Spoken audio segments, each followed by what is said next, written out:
వేజండ్లపురములోని శ్రీ విశ్వమాత ఆదిపరాశక్తి పీఠాధీశులు భగవాన్ శ్రీ శ్రీ శ్రీ వెంకట కాళీకృష్ణ గురుమహారాజు గారు సద్గురు వైభవాన్ని లోకరీతిని గూర్చి మహత్తరంగా రచించగా శ్రీ గురు ప్రబోధ పద్యరత్నాకరం గ్రంథంలోని 453 పద్యాలలోని 11వ భాగం 62 నుంచి 67 పద్యరత్నాలు కూర్పు చేసి ప్రవచిస్తున్నది భగవాన్ శ్రీ శ్రీ శ్రీ వెంకట కాళీకృష్ణ గురుమహారాజు వారి దాసుడు వ్యాఖ్యాన వాచస్పతి బ్రహ్మశ్రీ ప్రభాకర స్వామి, హైదరాబాద్.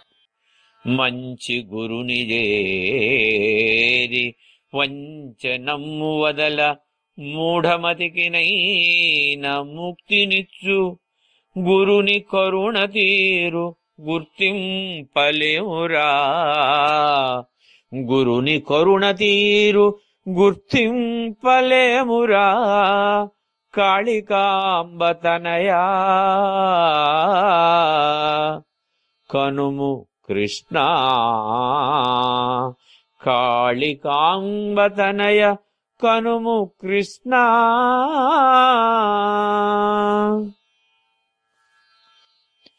మోసపూరితమైన ప్రవృత్తి కలిగిన వ్యక్తులైన మంచి గురువుల దగ్గరికి చేరినప్పుడు గురుబోధన ద్వారా వారి చెడు ప్రవృత్తిని వదులుకుంటే గురువులు అనుగ్రహించి మోక్షాన్ని ప్రాప్తింపచేస్తారు.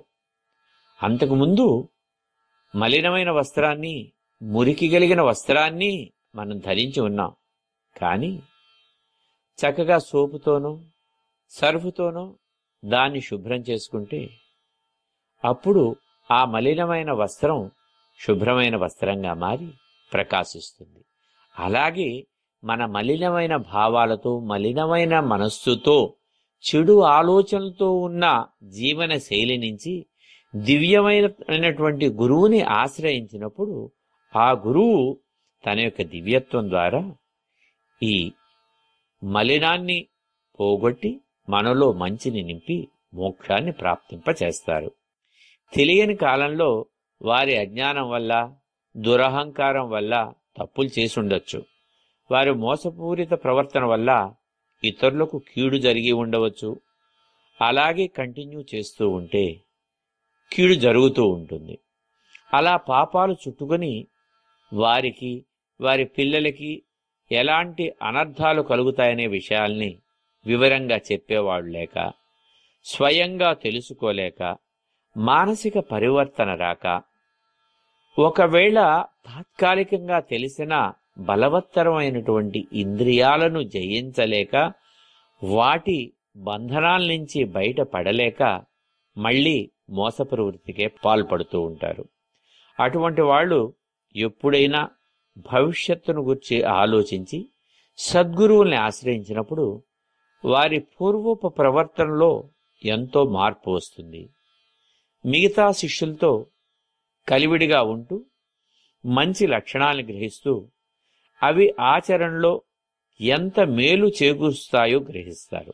మంచి ప్రవర్తన వల్ల గురువుల సారథ్యంలో సచ్చీలతతో మెలిగితే శిష్యుల పట్ల గురువుల కరుణ కూడా ఎక్కువగా ప్రసరించి వారిని శుద్ధులుగా తీర్చిదిద్దే శక్తి సంపన్నులు కదా మరి గురువులు.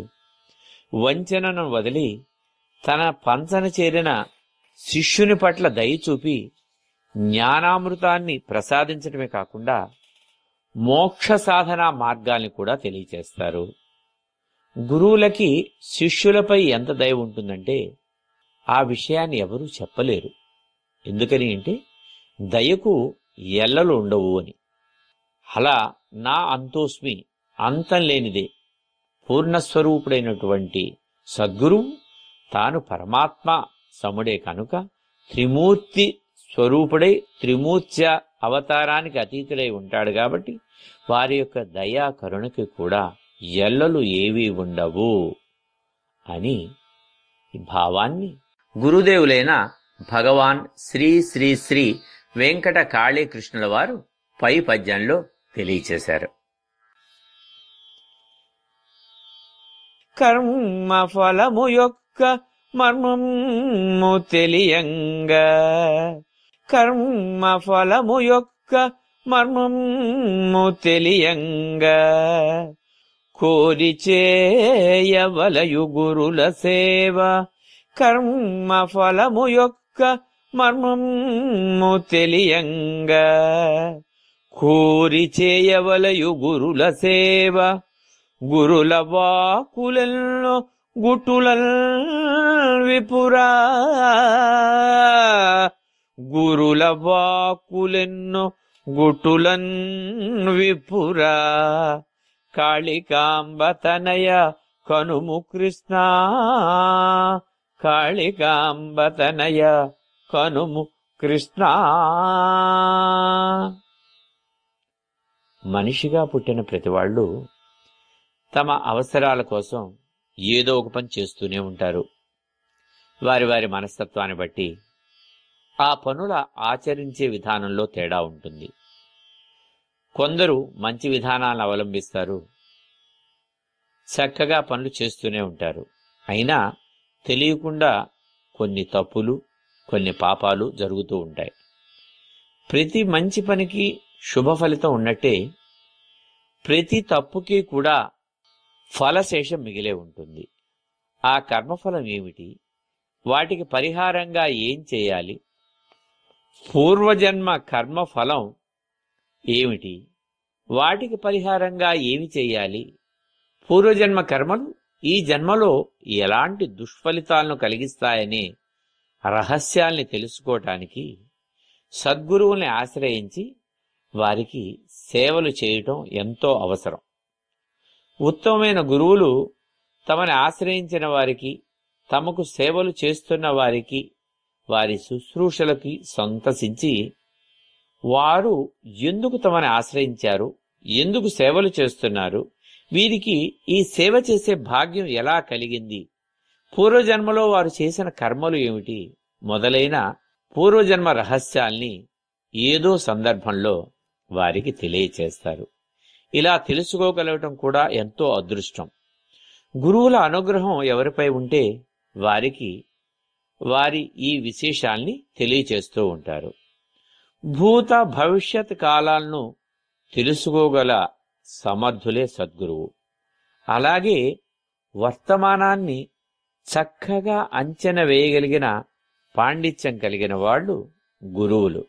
అంటే భూత భవిష్యత్ వర్తమానాలు వారికి కరతలామలకంగా ఉండే ఉంటాయన్నమాట. అయితే అలాంటి స్థితిలో ఉన్న గురుదేవులైన భగవాన్ శ్రీ శ్రీ శ్రీ వెంకట కాళీకృష్ణుల వారు తమ పూర్వజన్మల్ని ఏ ఏ జన్మలో ఎలా ఉన్నారు, అప్పుడున్నటువంటి కర్మలేమిటి, వాటి ఫలితాలేమిటి, అక్కడి నుంచి ఈ జన్మలో ఎలా వచ్చారు, బాల్యం ఎలా గడిచింది, తర్వాత కౌమారం ఎలా నడిచింది, యవనంలో ఎలా ఉన్నారు, ఇతరులకు తెలియకుండా ఏ ఏ కర్మలు చేశారు అనేటటువంటి అనేక విషయాల్ని, అంటే అనేక జన్మల విషయాల్ని, అంటే మనం పైకి ఎంత మంచిగా ఉన్నా కూడా అంతరంగంలో భావనాపరంగా, సంకల్పపరంగా, అలాగే ఎవరూ లేని సమయంలో భౌతికంగా కొన్ని కర్మల్ని చేస్తాం. వీటి అన్నిటినీ చూపించి వారికి మనోనేత్రంలో కనిపించేలా చేసి ఈ జన్మకి అనుసంధానమైన జన్మలు తమవే అని ఒక రూఢి కలిగేలా చేస్తారు సమర్థ సద్గురువులు. ఇది అతి కొద్ది మందికి మాత్రమే చేతనైన విద్య. అలాంటి దివ్యమైన భవ్యమైన విద్య కలిగిన వారు శ్రీ వెంకట కాళీకృష్ణులు. అలాగే తమ భక్తుల్లో కొంతమందికి పూర్వజన్మల్ని చూపించారు. ఆ అనుభవాలు పొందినటువంటి శిష్యులు ఇప్పుడు కూడా మనలో కలిసి మెలిసే ఉన్నారు. కనుక అటువంటి సద్గురువుల్ని ఆశ్రయించి సేవిస్తే రావలసిన ఫలితాలు దివ్యంగా ఉంటాయి అని పై పద్యంలో పూజ్యశ్రీ భగవాన్ శ్రీ శ్రీ వెంకట కాళీకృష్ణ గురు మహారాజ్ వారు తెలియచేస్తున్నారు. తెలిసి తెలియకుండా సలిపిన తప్పుల సైచుచుండు గురుడు సాదరమునా తల్లివోలెగాచు ధన్య గురుడురా. తెలిసి తెలియకుండా సలిపిన తప్పులను సైచుచుండు గురుడు సాదరమున తల్లివోలెగాచు ధన్య గురుడురా. కాళికాంబతనయా కనుము కృష్ణ.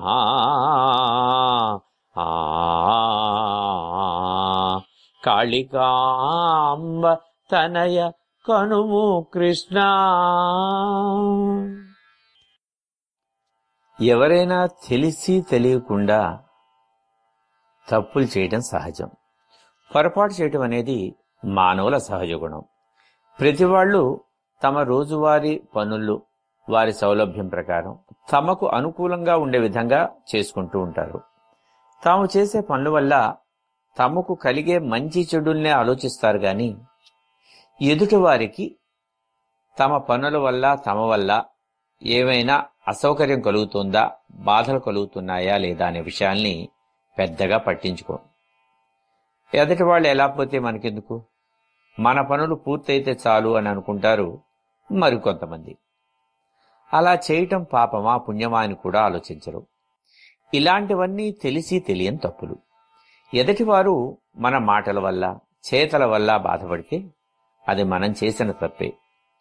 వారు బాధపడకుండా కూడా మాట్లాడే విధానం, పనులు చేసే విధానాలు కూడా ఉంటాయని మనం తెలుసుకోవాలి. ఇలాంటి వాటిని సద్గురువులు సరిదిద్ది మన ప్రవర్తన ఎలా ఉండాలి, ఎలా ప్రవర్తించటం వల్ల అందరికీ బాగుంటుంది అనే విషయాన్ని బోధిస్తారు. శిష్యులు ఇలాంటి తప్పు చేస్తే వాటిని మంచి మనసుతో భరించి ఆదరించి వారి తప్పులు సరిదిద్దే ప్రయత్నం చేస్తారు వారు. పిల్లల తప్పుల్ని తల్లి ఏ విధంగా అర్థం చేసుకుని ఆదరిస్తుందో అదేవిధంగా అదే తల్లి మనసుతో తల్లిలాగా సద్గురువు శిష్యుల్ని దరిచేర్చుకుని వారు తమ తప్పుల్ని తెలుసుకునే విధంగా బోధిస్తారు. అమ్మకి బిడ్డల పట్ల కోపం ఎట్లా ఉండదో, ఒకవేళ కోపం వచ్చినా అది కేవలం తాత్కాలికం మాత్రమే కదా.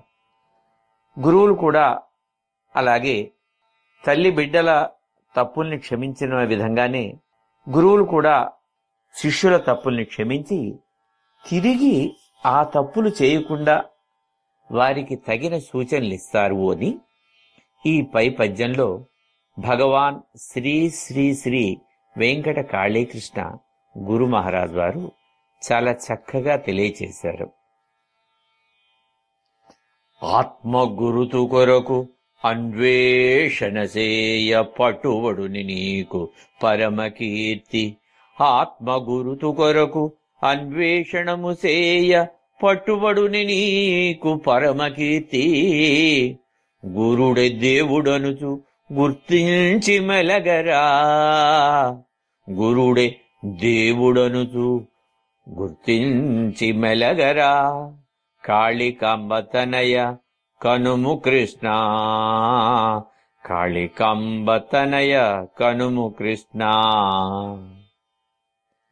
మనుషులు సొంత గుర్తింపు కోసం మార్గాల్ని వెతకటం వల్ల ప్రయోజనం పెద్దగా ఉండదు. దానివల్ల ఎక్కువ కీర్తి లభించదు. అలా కాకుండా గురువుని దైవంగా భావించి మెలగటం వల్ల ఎవరికైనా సత్కీర్తి లభిస్తుంది. ఏమండి, ప్రతిసారి మీరు గురువులు, సద్గురువులు, మంచి గురువులు అని చెప్తూ ఉన్నారు. అలాంటి ఆధ్యాత్మిక గురువులు, అలాంటి శిష్యులు ఎక్కడ ఉన్నారు అన్న సందేహం రావచ్చు. మనం చెప్పుకునే విషయం ఒకటి భౌతికము, రెండోది అధిభౌతికము. భౌతికం అంటే వీళ్ళందరూ భౌతికమైనటువంటి జీవనానికి సంబంధించిన మంచి చెడుల్ని, విచక్షణ జ్ఞానాన్ని అందచేస్తే వీటినన్నిటినీ తన దివ్య జ్ఞానంతో సమగ్రంగా తెలుసుకుని ఆచరించి తరింపచేయగలిగినటువంటి గురువు దైవీ గురువులు, మోక్ష గురువులు, సమర్థ సద్గురువులు. వారు కూడా ఇవాల్టి రోజున అక్కడక్కడక్కడక్కడా ఉన్నారు. వారిని తెలుసుకోవాలి, కలుసుకోవాలి, వారి ద్వారా జ్ఞానాన్ని పొందాలి అనే తపన ముందు మనలో ఉంటే తప్పకుండా అది లభ్యమవుతుంది. ఇప్పుడు మనం ఎక్కువగా మాట్లాడుకునేది అలాంటి ఆధ్యాత్మిక మోక్ష గురువుల్ని గురించి. కనుక అటువంటి వారిని ఆశ్రయించటం వల్ల, దైవంగా భావించి వారు చెప్పిన విధంగా చరించటం వల్ల సత్కీర్తి వస్తుంది. ఇంకా కొద్దిమంది అతని గురించి గొప్పగా చెప్పుకుంటూ పొగుడుతూ ఉంటారు. ఇది సత్కీర్తి. 10 మంది ఆచరించే విధంగా ఆ కీర్తి యొక్క వైభవము, కీర్తి యొక్క ప్రభావము 10 మంది మీద ఉంటుంది. కనుక మనకి కావలసింది సత్కీర్తి. ఈ సత్కీర్తి సద్గురువుల యొక్క ఆచరణల వల్ల, సత్కీర్తిలో ఉన్న గురువులు బోధించిన మార్గంలో నడుచడం వల్ల లభిస్తుంది అని మనం గుర్తుపెట్టుకోవాలి. ఎలా అంటే, ఒక దేవాలయం ముందు కూర్చున్నారు ఒక ఆయన. దైవ దర్శనానికి వచ్చి వెళ్లే భక్తులందరినీ ఆపి, అయ్యా నేను ఫలానా వాణ్ణి, చాలా మంచివాణ్ణి, గొప్పవాణ్ణి అని చెప్పటం ప్రారంభిస్తే ఏమవుతుంది? అందరూ అతని పిచ్చివాడిగా చూస్తారు. అతను చెప్పే మాటలకి అవి నిజమైనా సరే అవి ఎవరూ పెద్దగా పట్టించుకోరు. కానీ అతనే కొంతమంది భక్తులను కలుపుకొని ఆ గుడిలో దేవుడికి సేవలు చేస్తూ, ఉత్సవాలను వైభవంగా నిర్వహిస్తూ, అక్కడికి వచ్చినటువంటి మానవాళికి అవసరమైనటువంటి సహాయ సహకారాల్ని గనక అందిస్తే అప్పుడు ప్రజలు అందరూ అతన్ని గొప్పగా భావిస్తారు. అతని వితరణశీలతను ప్రజలు మెచ్చుకుంటారు. మంచి పేరు లభిస్తుంది. అంతేగాని తనకు తానే ప్రచారం చేసుకునే దానికి మూలాన అతనికి ఎటువంటి కీర్తి లభించదు. కనుక నలుగురికి ఉపయోగపడే కార్యక్రమాలు అందరితో కలిసి చేయటం వల్ల పేరు ప్రఖ్యాతులు వస్తాయి. గురువులు సాక్షాత్తు దైవ స్వరూపులు, జ్ఞానప్రదాతలు. అందువల్ల గుర్తింపు కోసం ఎవరికి వారు ప్రయత్నాలు సాగించే కంటే గురువుల్ని ఆశ్రయించి, అంటే ఆ మార్గంలో నిష్ణాతులైనటువంటి వారిని ఆశ్రయించి అనుసరించి మంచిని పాటించటం వల్ల, వారి చెంత ఉండి వారి బోధనలు వింటూ వారి అనుగ్రహం పొందిన తరువాత వారి అనుమతితో, ఆ గురువుల పెద్దల అనుమతితో కార్యక్రమాలు సాగిస్తే తప్పకుండా కీర్తి లభిస్తుంది. అది సత్కీర్తిగా వెలుగొందుతుంది. దైవంగా భావించి దేవుడికి చేసినట్లే మానవులకు కూడా సేవలు చేస్తూ ఉంటే, సర్వభూతస్తమాత్మానం సర్వభూతాని చాత్మని, అంటే ప్రతి వ్యక్తిలోనూ దైవం ఉన్నారు అనేటటువంటి సద్భావంతో సేవ చేస్తూ, ఈ సద్భావం ఎప్పుడు కలుగుతుంది? సద్గురువుని ఆశ్రయించిన తర్వాత, వారి బోధనలు విన్న తర్వాత, వారి మార్గదర్శకంలో మన ఆచరణను నింపుకున్న తర్వాత మనకి అలాంటి సద్భావం కలుగుతుంది. ఎందుకని? గురువులు త్రిమూర్తి స్వరూపులు కదా. కాబట్టి వాళ్ళని నమ్మితే తప్పకుండా గుర్తింపు వస్తుంది అంటారు గురుదేవులైన భగవాన్ శ్రీ శ్రీ శ్రీ వెంకట కాళీకృష్ణుల వారు పై పద్యంలో తెలియచేశారు. వీరగురుడవనుచు విఖ్యాతి నందినన్, విమల మనసు నిన్ను వీడరాదు. ఓ వీరగురుడవనుచు విఖ్యాతి నందినన్, విమల మనసు నిన్ను వీడరాదు. మనసు మంచిదైన మహింఖ్యాతి పెరుగురా. మనసు మంచిదైన మహిని ఖ్యాతి పెరుగురా. కాళికాంబతనయ కనుము కృష్ణ, కాళికాంబతనయ కనుము కృష్ణ. జనుల చేత అందరిలోకి గొప్ప గురువులు అని పేరు పొందిన తర్వాత కూడా ఆ కీర్తిని పొందటానికి, పేరును పొందటానికి కారణమైన నిర్మలమైన మనస్సును మాత్రం విడిచిపెట్టుకోకూడదు. దాన్ని కలుషితం కానేరాదు. మనసు మంచిదైతే భూమి మీద కీర్తి పెరుగుతుంది. ఎలా అంటే, ఏనుగు అంబారీ ఎక్కాలి అంటే అందరికీ సాధ్యం కాదు కదా. అలాగే అర్హత ఉండదు. అర్హత అవకాశం ఉన్నప్పుడు కూడా ఆ అంబారీ ఎక్కేందుకు ఇతరుల సహాయం కావాలి. అంత ఎత్తులో ఉండే ఏనుగును కూర్చోబెట్టి ఎక్కటానికి నిచ్చెన గాని ఎత్తుగా ఉండే కుర్చీపీట గాని కావాలి. దాని సాయంతోనే మనం అంబారీ ఎక్కగలుగుతాం. ఇంత చేసిన తర్వాత ఏనుగు అంబారీ ఎక్కినా అది ముందుకు కదలటానికి ఏనుగును మచ్చిక చేసుకుని తను చెప్పినట్లు వినే మావటివాడు కావాలి. ఆ మావటివాడు గనక లేకపోతే ఆ మచ్చిక చేసే విధానం తెలియదు కనుక ఏనుగు అంబారీ ఎక్కినా మనకు ఉపయోగం ఉండదు. కనుక అంబారీ ఎక్కి కూర్చున్నవారు వైభవంగా ముందుకు కదలాలి అంటే ఇన్ని సంఘటనలు సమకూడాలి. అలాగే కొంతమంది గురువులు ఎంతో మంచి మనసుతో ఉంటారు. అందరినీ ఎంతో ప్రేమగా ఆదరిస్తూ వాళ్ళకు కావాల్సిన విషయాల్ని చక్కగా బోధిస్తారు, సత్కార్యాలు నిర్వహిస్తారు, ఎన్నో విధాలుగా మన్ననలు పొందుతారు. ఆ గురువుల గొప్పతనాన్ని గుర్తించిన జనులు వారిని అందలం ఎక్కిస్తారు. ఏనుగు అంబారీ ఎక్కిన వారికి నేల మీద ఉన్నవాళ్లు చాలా చిన్నగా కనిపించేటట్లే జనుల చేత, భక్తుల వల్ల, అప్పటి వరకు తాను జరిపిన మంచి కార్యక్రమాల వల్ల అందలం ఎక్కే అవకాశం కలిగిన తర్వాత తాను ఎవరి ప్రమేయం వల్ల అంతటి ఉన్నత స్థాయికి చేరుకున్నామో అన్న సంగతిని మరిచిపోయి అప్పటి వరకు అందరి ఎడ ఎంతో మంచితనాన్ని చూపించిన గురువు ఆ మంచితనానికి స్వస్తి చెప్పి స్వచ్ఛమైన మనసును కలుషితం చేసుకుంటే మొత్తం వ్యర్థమైపోతుంది. ఎందుకని మనసు అనేది ఏనుగును నియంత్రించే మావటివాడు లాంటిది. ఏనుగు అంబారీ ఎక్కాం గనక మావటివాడు, ఏనుగు రెండూ తాము చెప్పినట్లే వినాలనుకోవటం అవివేకం. అలాంటప్పుడు ఏమి జరుగుతుందో వివరంగా మనకి చెప్పక్కర్లేదు. ఇదే విధంగా ఎవరైనా అందలం ఎక్కిన తరువాత అప్పటి వరకు తనకున్న నిర్మలమైన మనస్సుని, స్వాధు స్వభావాన్ని వీడకూడదు.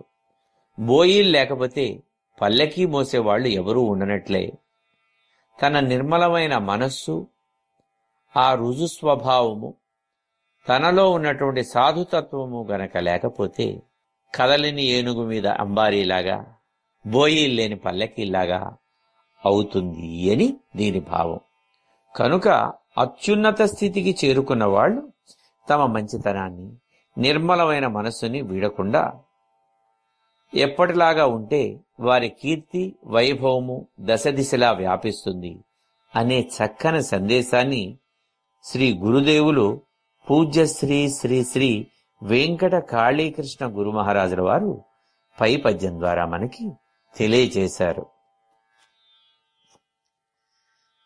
ప్రజల బాగు కొరకు పలు కార్యములు చేసి నిందలెన్నో పడిరి నేటి గురులు.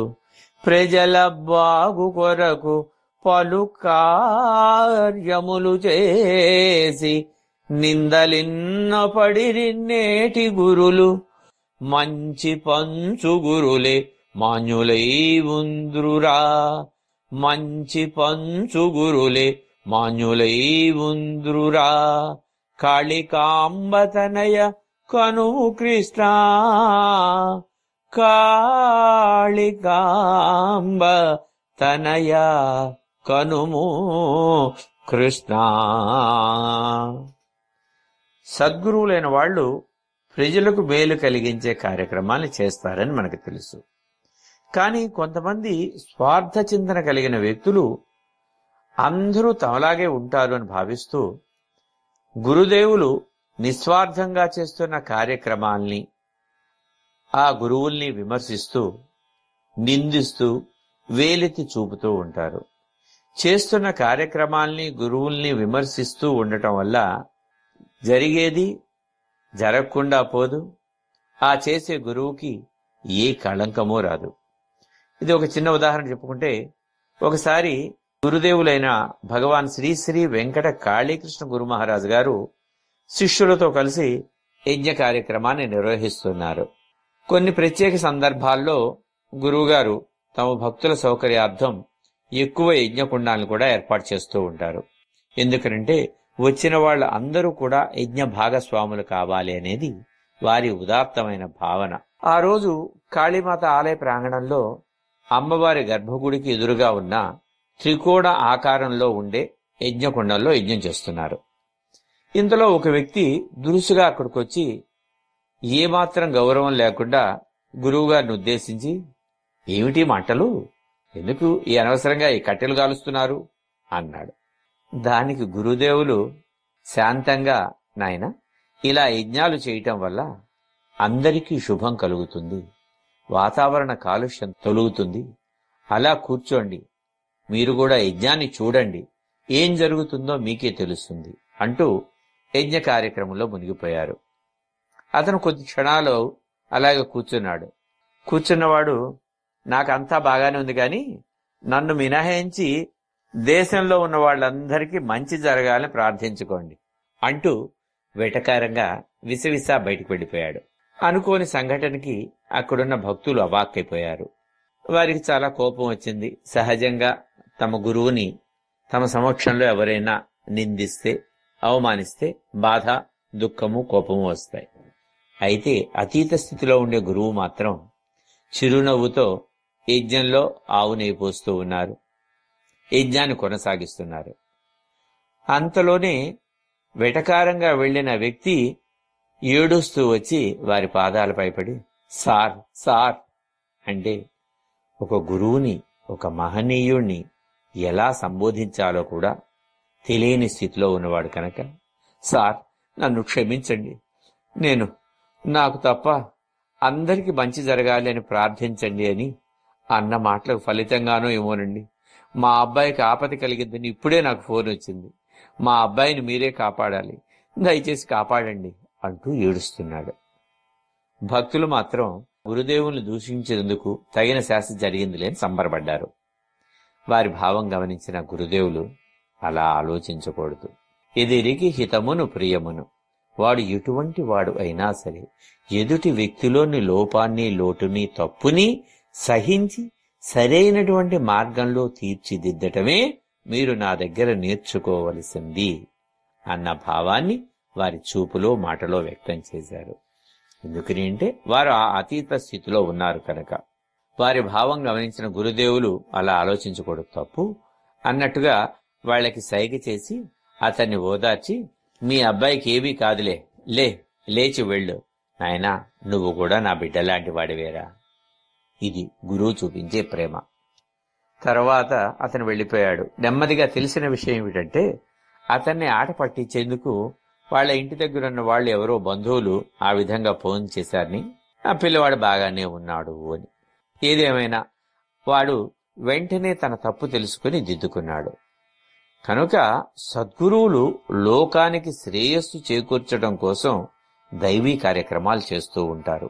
లోకానికి వెలుగును ప్రసాదించే సూర్యుడు ఎవరు అడిగారిని కాంతిస్తున్నాడు. అలాగే చంద్రుడు రాత్రిపూట అందరూ నిద్రపోతున్నారులే, ఇంకా తన వెలుగును ఎవరు చూస్తారు, తన వెన్నెలను ఎవరు ఆస్వాదిస్తారు అని వెన్నెలను కురిపించకుండా వెళ్ళిపోడు కదా. అదేవిధంగా సద్గురువులు లోక కళ్యాణం కోసం ఆచరించే కార్యక్రమాలు ఎవరు చెప్పినా చెప్పకపోయినా, ఎన్ని విఘ్నాలు కలిగినా, తమపై ఎన్ని నిందలు పడినా వాటిని లెక్కించక తమ విధిని, తాము నమ్మిన ధర్మాన్ని ఆచరిస్తూ ఉంటారు. వాళ్ళు చేసేవి స్వార్థరహితం కనుక ఇలాంటి అడ్డంకుల్ని పట్టించుకోరు. గురువులకు కావాల్సింది ప్రజలకు మంచి జరగటమే. వారి సంకల్పాలు, ప్రయత్నాలు సహనంతో సాగుతూ ఉంటాయి, మంచి ఆశయాలతో ముందుకు వెళుతూ ఉంటాయి. కనుక అలా సాగే సద్గురువులకి సమాజంలో గౌరవం పెరుగుతూనే ఉంటుంది. లోకానికి కలకాలం ఆదర్శప్రాయులై వెలుగొందుతూ ఉంటారు అని పై పద్యం ద్వారా భగవాన్ శ్రీ శ్రీ వెంకట కాళీకృష్ణ గురు మహారాజ్ వారు అనుభవపూర్వకంగా తెలియచేశారు.